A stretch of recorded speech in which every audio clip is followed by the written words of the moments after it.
Gracias por acompañarme nuevamente a la grabación de el podcast. En esta ocasión, como ya se dieron cuenta, es un tema que se me hizo muy interesante, que tiene que ver con algo que cada vez utilizamos más, que son los esteroides sistémicos, y no nada más eso, sino los inhalados, que definitivamente es lo que más enfatiza o la importancia que vamos a revisar de este artículo que como les digo me pareció muy interesante porque demuestra una vez más en una gran escala de que existen cambios estructurales tanto en la sustancia gris como en la sustancia blanca por el uso de esteroides. Entonces, gracias por estar aquí y vamos a iniciar con el podcast de esta ocasión.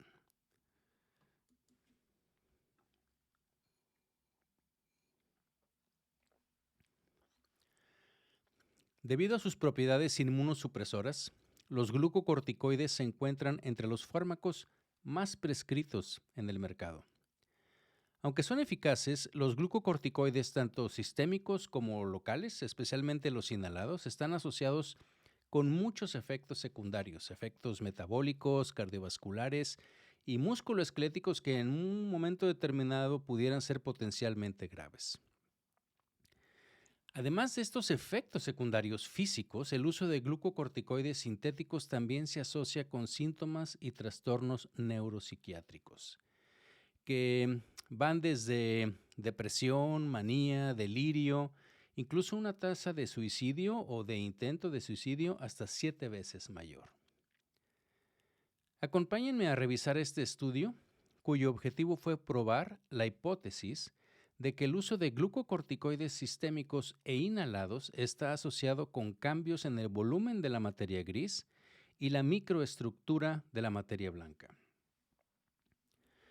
Bienvenidos a Memorándum, un espacio que, como ustedes saben, está dedicado a la revisión de artículos científicos, prácticamente todos ellos de radiología, aunque en ocasiones pues también revisamos algunos editoriales, artículos de opinión y artículos que, como en este caso, salen en revistas que no son exactamente de radiología, pero que considero que impactan mucho nuestra especialidad.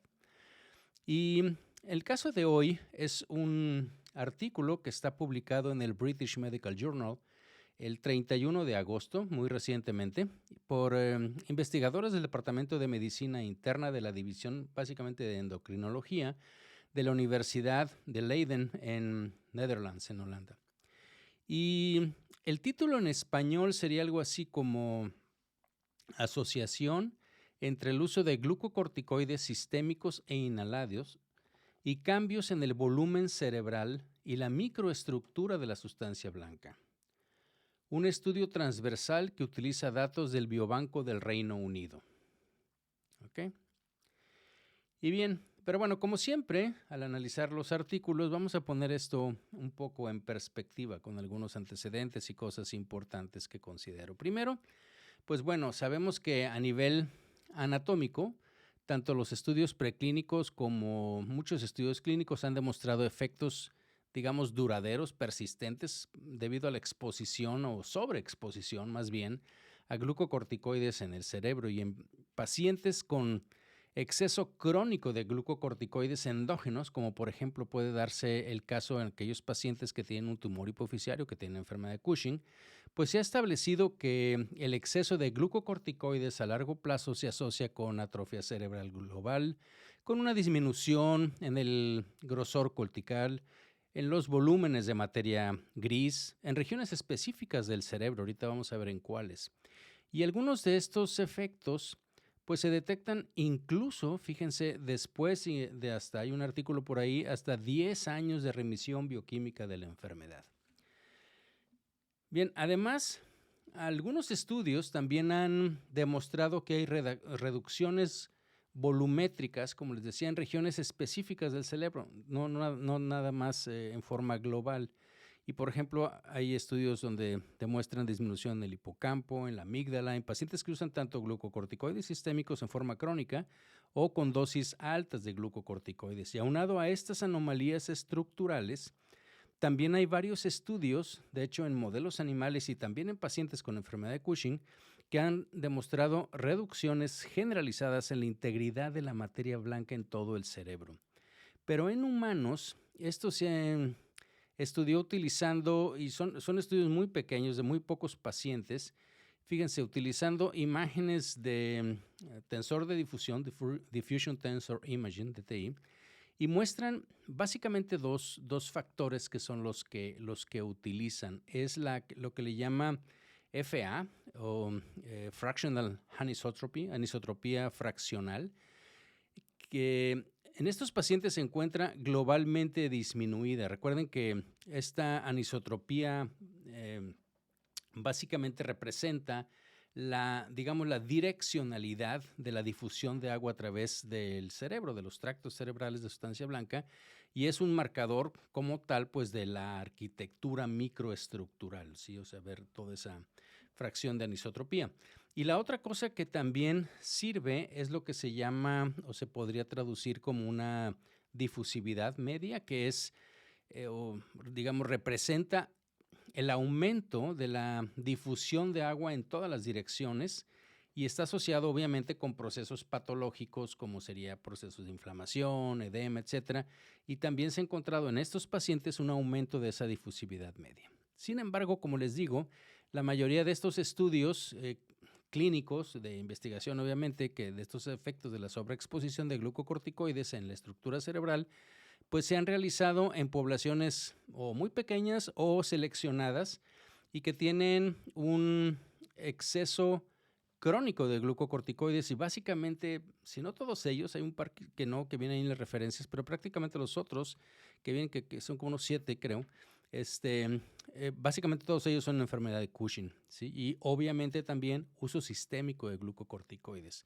Pero aún se desconoce si estas asociaciones también se pueden observar, digamos, en una muestra más general, ¿sí? Más amplia de personas que usan glucocorticoides y sobre todo en ellos, este grupo en particular les interesó los glucocorticoides inhalados. Y por lo tanto, en este estudio que les voy a platicar, los autores utilizaron datos, ahorita les platico de esto, que es el Biobanco del Reino Unido de Cerebros. Es un gran estudio de corte para investigar si a nivel de la población general se podían detectar diferencias en los volúmenes cerebrales y la microestructura de la sustancia blanca entre los usuarios y no usuarios de glucocorticoides, ya sea sistémicos o inhalados. Y como objetivos secundarios también se plantearon evaluar las posibles diferencias en el funcionamiento tanto cognitivo como emocional, lo cual también es muy interesante de los hallazgos de este estudio. Déjenme platicarles de un poquitín de material y métodos, viene muy extenso, voy a tratar de poner solo lo más importante. Y como les decía, este es un estudio del Biobanco del Reino Unido, esta es una gran corte, fue prospectiva, se hizo entre los años 2006 y 2010, son 500,000 participantes en donde se hicieron muchas muestras de muchas cosas, específicamente en este caso en particular vamos a hablar de los de cerebro en pacientes que tenían entre 40 y 69, 70 años, ¿no? Y bueno, se recopilaron de ese biobanco, ahí les digo, si les interesa, ahí vienen todas las características de todo lo, donde pueden encontrar información y demás, pero los datos que se recopilaron pues fueron tanto lo que tienen ahí en el banco como los seguimientos que tienen, porque también parte de eso son estudios de seguimiento y lo que utilizaron de aquí, bueno, básicamente son todas las cuestiones demográficas, pues edad, sexo, etcétera, salud, historial médico, imágenes de cerebro, que es lo que nos interesa a nosotros, funcionamiento cognitivo y emocional y la otra cosa también lo asociaron con la composición corporal, porque tienen demasiadas variables en ese banco, entonces pueden hacer un análisis multivariado. Ellos en particular utilizaron también la composición corporal. ¿Qué características tenían los participantes? Bueno, básicamente tenían que tener 4 características, que primero, obviamente que tuvieran imágenes de resonancia magnética, que tuvieran imágenes dependientes de T1 y de difusión, el tensor de difusión, ¿sí? Y que fueran en la misma visita y que obviamente estuvieran disponibles para analizarlas, cosa que obviamente están porque están en un biobanco, en un repositorio, ¿no? La otra cosa que tenían que tener es no tener antecedentes de enfermedad psiquiátrica, según tanto los datos de informe como el expediente clínico electrónico que ellos sí pudieron investigar, que no estuvieran tomando ningún medicamento psicotrópico y que no tuvieran ningún antecedente tanto informado como en el expediente electrónico de que tuvieran alguna alteración, afección o problema, enfermedad neurológica, pues. Ahora, estos son las 4 cosas principales. Entonces, aquellas personas que cumplieron, de esos 500,000 que cumplieron con estos criterios y usaron glucocorticoides orales o parenterales, en el momento en que se hizo la imagen, ¿sí? Porque esa es una de las cosas que les preguntaron, están ahí en el biobanco. Bueno, resulta que estos se consideran pues como glucocorticoides sistémicos y había 222 participantes de ese biobanco. Y las personas que también tenían esos criterios que les platiqué, pero que además usaban glucocorticoides inhalados, pero no glucocorticoides sistémicos en el momento de las imágenes, pues se incluyeron en el grupo de glucocorticoides inhalados. En estos fueron 557 participantes. Bueno, de hecho, hubo en los pacientes que tenían glucocorticoides sistémicos, había muy poquitos, 14, que también estaban inhalando glucocorticoides, ¿ok? Pero bueno, eso son 14 pacientes de todos los demás.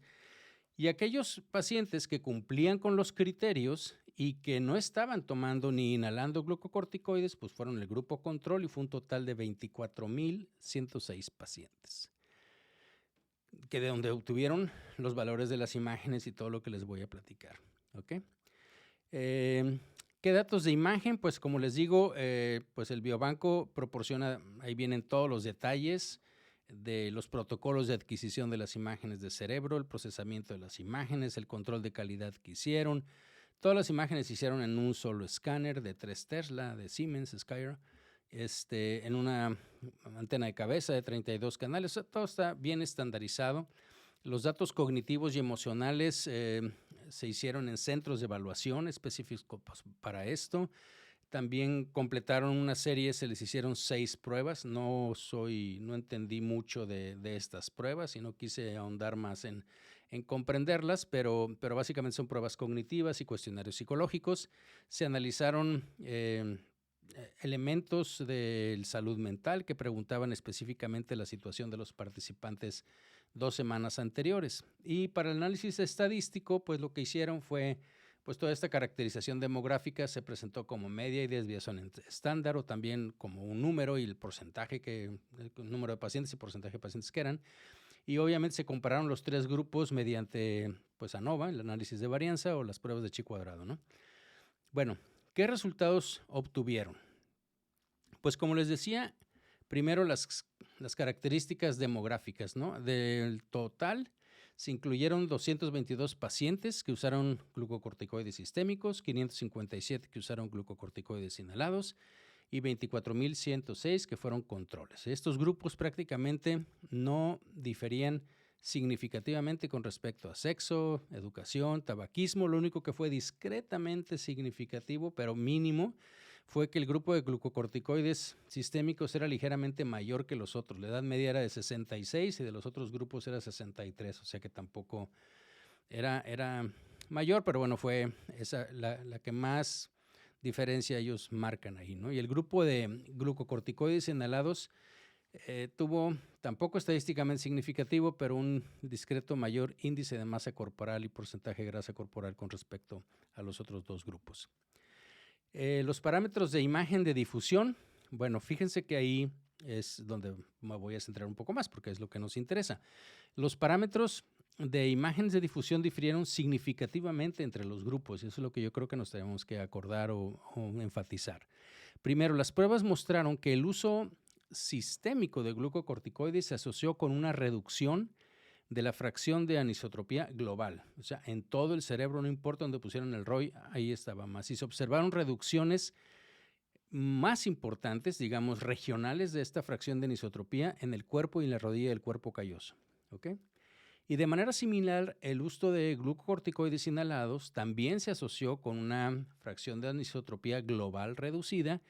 Y aquí el punto donde más se redujo con respecto a los controles fue el esplenio del cuerpo calloso y el cíngulo del hipocampo. ¿Okay? Como les digo, para la mayoría de los ROIs, de las regiones de interés, Region of Interest, las reducciones de esta fracción de anisotropía fueron menores, o sea, había reducciones, pero fueron menores en los usuarios de glucocorticoides inhalados comparados con los de glucocorticoides sistémicos. ¿Okay? Entonces, obviamente, el efecto mayor era con los sistémicos. Ahora, la difusión media o difusividad media, si le podemos traducir así global, fíjense que aquí fue al revés, ¿ok? Como tenemos, ahorita vamos a ver por qué tenemos mucho más alteración a nivel de la microglia, a nivel de la sustancia blanca y específicamente la cantidad y la producción, pues obviamente que tenemos más agua, entonces hay una difusividad mayor y eso fue global, tanto con los glucocorticoides sistémicos como los inhalados en comparación contra los controles.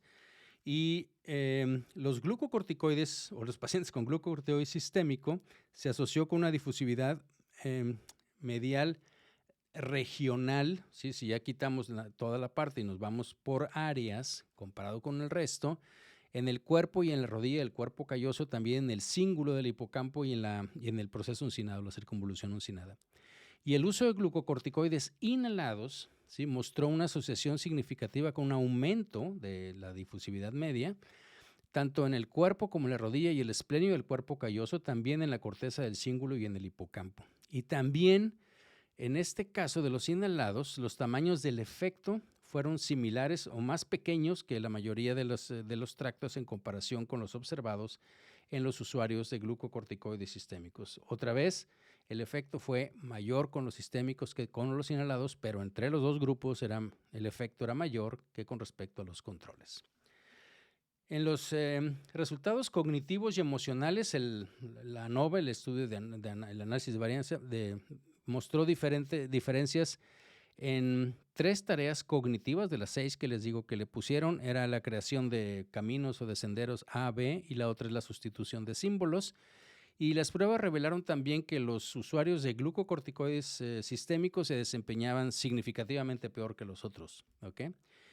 Otra cosa que también encontraron y que fue estadísticamente significativa de 0.005 y demás fue en los resultados emocionales, que se observaron diferencias entre los grupos en la frecuencia de los síntomas depresivos, de desinterés, también en lo que ellos miden como tensión o inquietud, incluso cansancio y letargo. Todo eso se asoció más con los 2 grupos de esteroides que con los controles.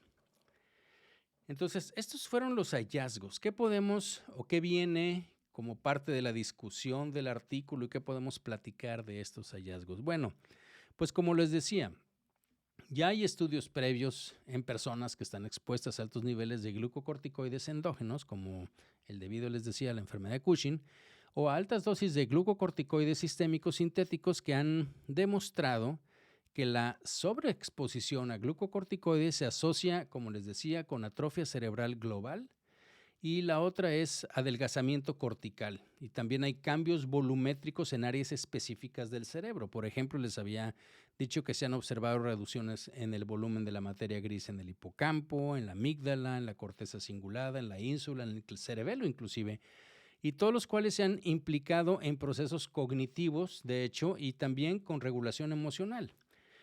Sin embargo, pues no todos los hallazgos, al menos que vienen aquí revisando las referencias, fueron consistentes entre los estudios, y ellos dicen que esto puede deberse en parte, pues obviamente, a las diferencias en las poblaciones de los pacientes, tanto como, por ejemplo, la duración, el tipo de exposición a los glucocorticoides, el tamaño de la muestra, porque la mayoría de los estudios son muy pequeños, y los diferentes métodos de análisis que utilizaron, porque en algunos estudios solo se enfocan en una región específica, y eso es, yo creo que la mayoría, al menos creo que ya había platicado en un podcast con ustedes de algunas otras cosas de esto, y generalmente ya tenemos una preconcepción de qué áreas del cerebro se afectan, y entonces vamos y medimos exclusivamente esa parte, como el hipocampo, en fin, como una enfermedad de Alzheimer y demás. Entonces, hay muchos estudios pequeños, como les digo, pero que miden exclusivamente algunas áreas y no todas, ¿no?, en forma global, ¿no? Entonces, como les digo, en general, los estudios se han dedicado principalmente a las imágenes estructurales y con interés específico digamos, en el volumen de la sustancia gris, mientras que la imagen de difusión, la verdad es de que solo se ha realizado en 2 o 3 estudios que vienen ahí, y todos eran pacientes que tenían enfermedad de Cushing. Entonces, este estudio que les platico, pues obviamente está ampliando estos hallazgos al investigar los volúmenes cerebrales y también la microestructura de la sustancia blanca, no solo en usuarios de glucocorticoides sistémicos, sino también en usuarios de glucocorticoides inhalados, en quienes también se han informado, pocos, pero de hecho más bien una referencia, efectos secundarios neuropsiquiátricos, ¿ok? Entonces, la asociación más, o las asociaciones más notables y consistentes se observan en la integridad de la sustancia blanca, ya que el uso de glucocorticoides, como les dije, tanto sistémicos como inhalados,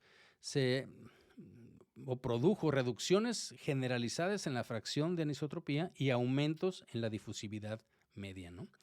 Y aunque estas asociaciones, dicen los autores, que fueron más o menos alrededor del 10% del efecto que tienen si las medimos en los pocos estudios que hay de enfermedad de Cushing, pues el punto es que se suma, por así decirlo, estos hallazgos al cuerpo creciente de literatura que sugiere que los glucocorticoides tienen un impacto importante en la sustancia blanca y que las células no neuronales, como los oligodendrocitos, pues son muy sensibles a los glucocorticoides, y de hecho hay estudios en animales que han demostrado que la exposición a glucocorticoides inhibe la proliferación de células progenitoras de los oligodendrocitos en toda la sustancia blanca e induce cambios en la exposición de lo que se llama la proteína básica de la mielina, que es un marcador también de oligodendrocitos.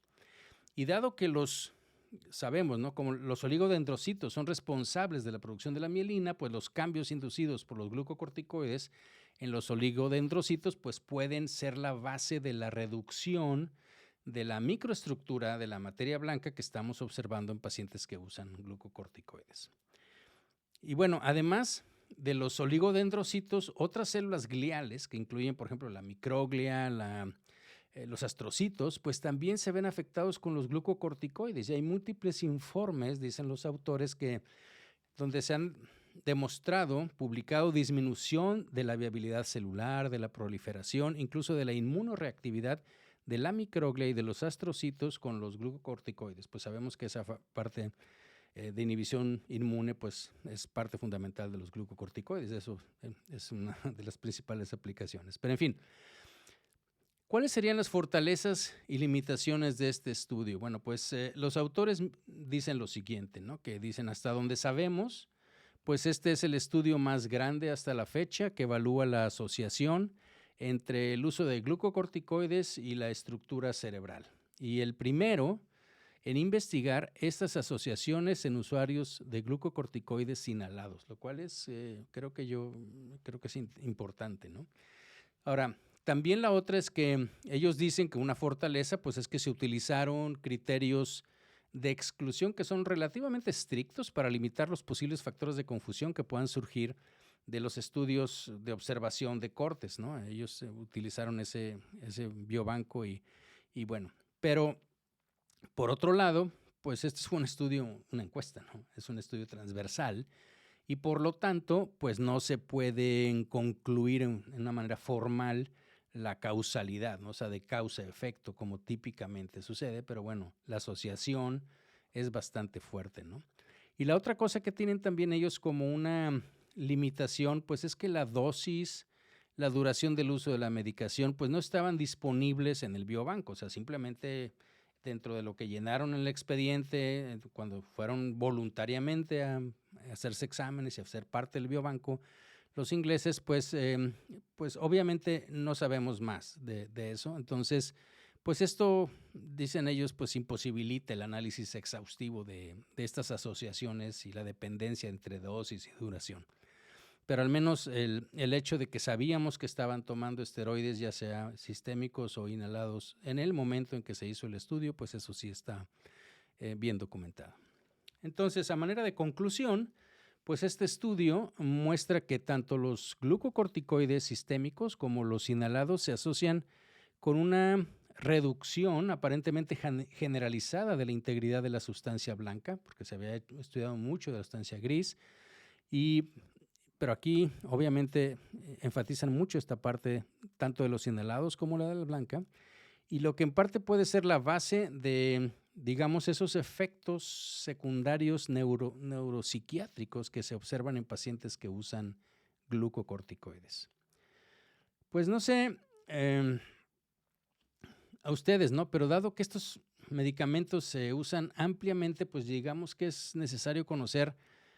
Se me hizo muy interesante, ¿no? Conocer estas asociaciones entre todas las especialidades médicas y obviamente pues hay justificación para hacer investigaciones de muchas otras cosas en este terreno, ¿no? Espero que, así como para mí, les haya sido de su interés esta información. Como siempre, agradezco mucho sus sugerencias, sus comentarios en las diferentes plataformas de Memorándum y nos escuchamos en la próxima. Ustedes que se quedaron conmigo hasta el final aquí en el canal, muchísimas gracias. Por favor, suscríbanse al canal, compártanlo, pónganle la campanita y todo lo que dicen toda la gente que trabaja aquí en YouTube, con la idea de hacer un poco más de difusión de esto. Agradezco mucho el hecho de que estén conmigo en estas transmisiones y nos vemos en la próxima.